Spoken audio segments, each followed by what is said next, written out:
All right, my favorite thing about living in Minnesota is that the Twin Cities have absolutely everything that you could possibly want in them without the traffic that growing up in a place like LA, where I did, has.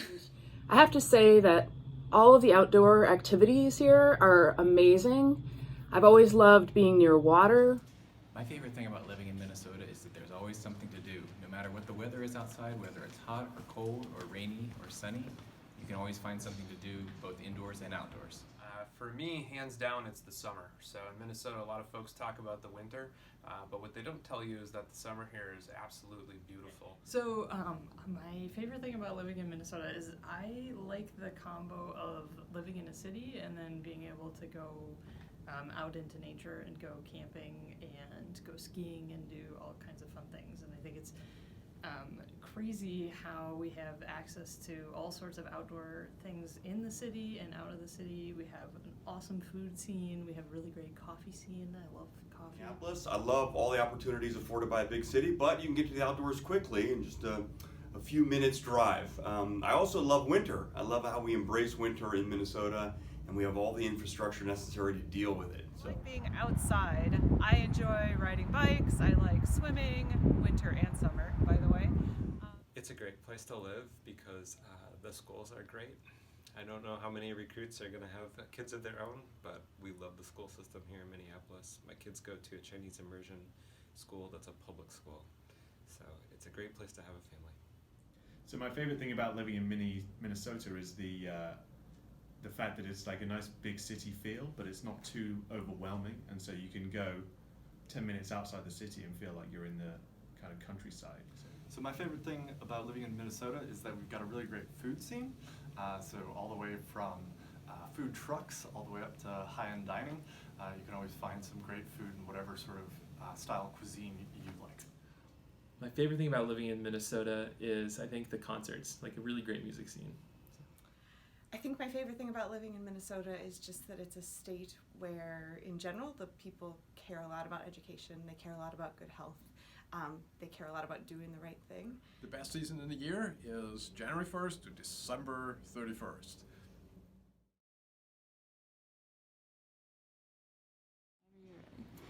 My ideal Sunday afternoon activity is sitting on the couch in my PJs, watching my kids play Mario Kart while I drink my coffee. You know, what I really like is working fairly hard during the week, but then taking a little bit of a chill pill on the weekends. And so generally I try to kick my feet up, especially on a Sunday afternoon. A lazy Sunday afternoon sounds pretty good. So. I actually love real work-life balance. That means I have stuff I do on Monday morning and in the evenings. So Sunday's less important, but I love gardening, I love woodworking, I love doing stuff with my hands.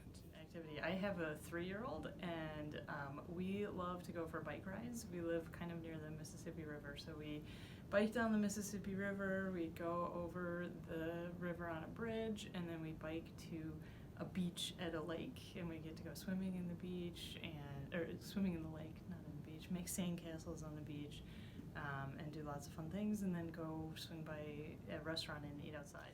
In my ideal Sunday activity, we would load up the whole family and we would go out to one of the many parks around here and go out for a picnic and a hike, preferably around a lake. Riding bikes with friends and family. My ideal Sunday activity is cooking a large multi-course meal and spending some time relaxing with my wife. My ideal Sunday afternoon, I suppose, would start with a slow run, around Lake Harriet. The parks here are really great, and running around them is really nice. Also, playing with my kids, reading to them, just generally hanging out. To my favorite Sunday afternoon activity, which is walking around a lake or, spending time outside in many of the parks that we have.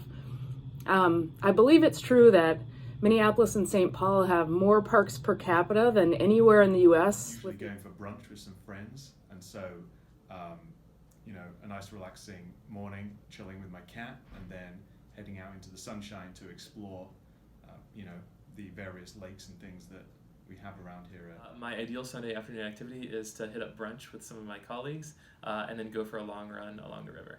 My ideal Sunday afternoon would actually have started with Sunday brunch, so big brunch person. There's a lot of really awesome spots around the Twin Cities.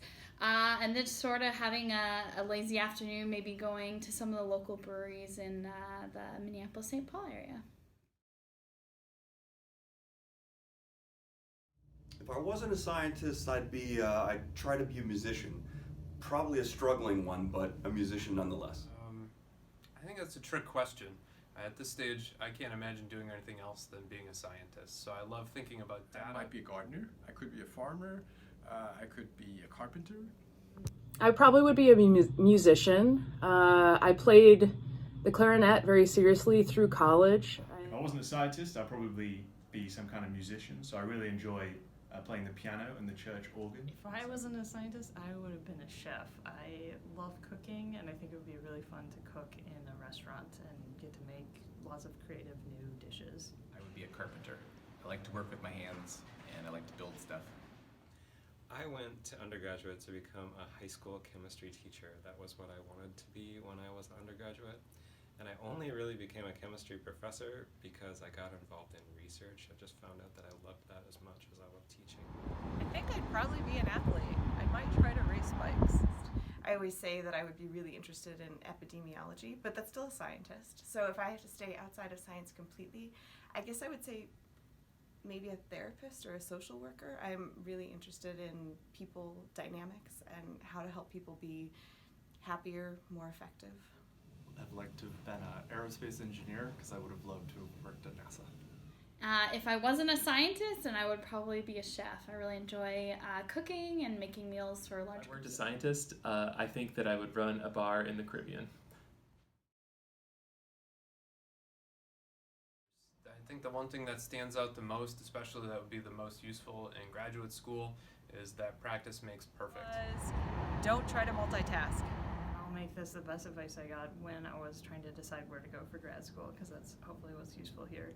And the one that I tell people a lot is just go with your gut.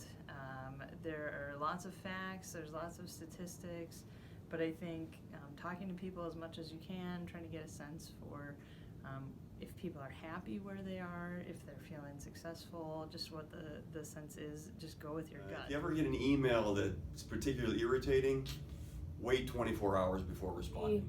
Remember to go out and smell the roses. Best advice I've ever gotten is that in order to not make a fool of yourself and slip on ice in Minneapolis, that you should walk like a penguin whenever you see ice. So the best advice I've ever gotten is to basically, if you don't try, then you'll never succeed. I think some advice that I give myself on a regular basis is to prove them right. I spent a lot of years kind of doubting whether I was the right person to be a professor, to be a scientist. I'm a first-generation college student. I didn't always feel like I fit. But eventually I came around to the idea that my colleagues hired me into this job. Students have joined my group, and my job is really just to prove them right, prove their confidence in me right. Because all problems are hard, and so you might as well go after the hardest and the most important. The best advice that I've ever gotten, enjoy everything you do. The best advice I ever got was to work hard and be kind. So the best advice I've ever gotten is to just do your own thing, be yourself. Right, the best piece of advice I've gotten is also some of the hardest advice for me to take. It's that you gotta keep moving on. Life, and chemistry, graduate school in particular, is gonna throw a lot of obstacles at you. I can tend to get a little reflective and kind of stuck sometimes, but the best advice that I've ever gotten is that you always have to keep looking towards the future, trying new things, and just trying to keep